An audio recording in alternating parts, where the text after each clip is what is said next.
Hi, everyone. I'm Elaine Quijano. CBS News has learned White House Press Secretary Sarah Huckabee Sanders and Deputy Press Secretary Raj Shah are planning their exits. Sources expect Huckabee Sanders to leave the Trump administration at the end of the year. Shah has not decided on a date for his departure. The two exits would follow a long list of departures from a White House that's seen a higher than usual turnover rate.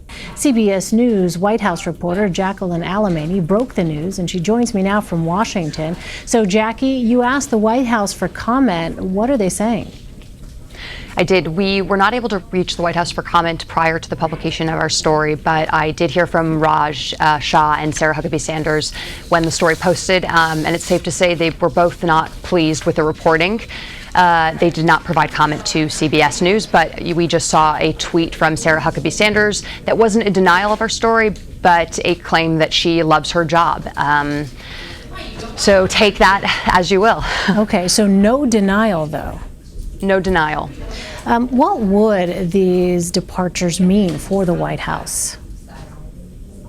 Yes, so this is an administration that has really been marked by tumult and high turnover. According to a Brookings study, there's been an unprecedented 51% turnover in comparison to previous administrations, which is really problematic. And so what we're seeing now is something that we have been bracing for since the beginning of the year, which is a lot of staffers who have been here since the beginning of the administration, who are now eyeing the exits, who are exhausted, who, the environment inside the White House isn't necessarily a positive working environment. It's been described to CBS News as toxic, and they're looking for a change. They're looking to probably get their lives back, because this job does take up quite a bit of time. The communications shop specifically, we have reporting that the president has wanted to slim down his communications shop for a while. He's wanted to stop the leaks.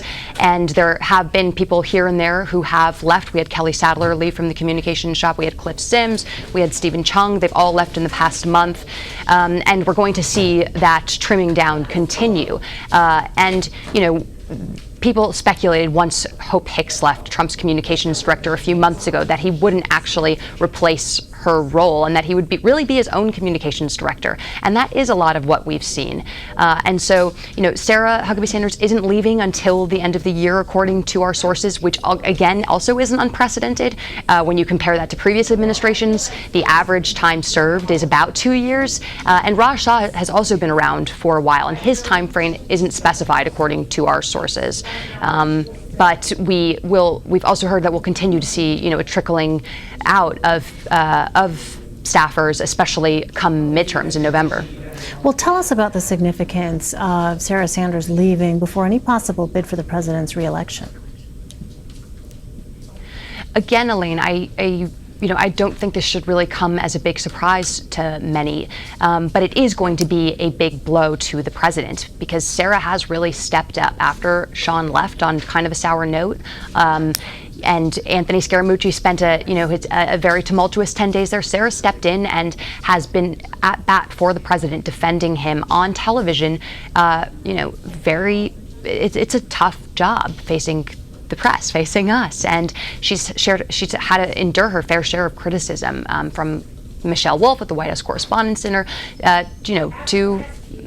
to many others, and so it comes as no surprise, especially to her friends, that this is a job that can really drain you and fatigue you.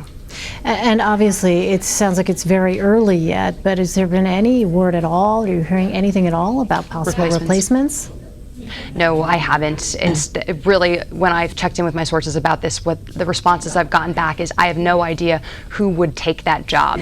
As we've seen from Sean Spicer and from Sarah, the rigors of being press secretary for a president who is really his own press secretary, who believes that the best way to get his message out there is really himself, who oftentimes keeps his press secretaries in the dark.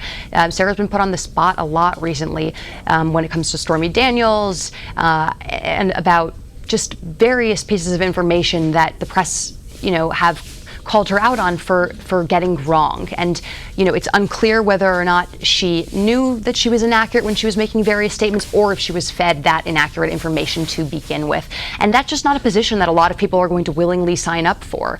And so we have not heard any names for potential replacements, but what we've also heard is that for people like Raj, who are, you know, deputy press secretary, or people who are in sort of more peripheral communications roles, they are not actually going to be replaced, because as one source phrased to me, is how much worse can the press for this White House actually get?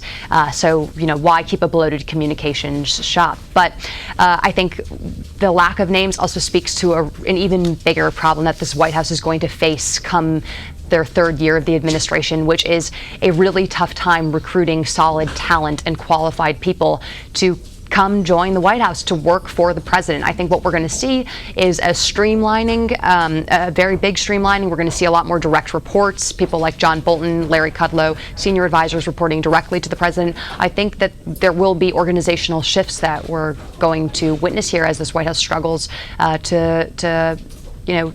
to fill out the people who are going to be leaving post-midterms. All right. CBS News White House reporter Jacqueline Alemany, thanks very much. Thanks, Elaine.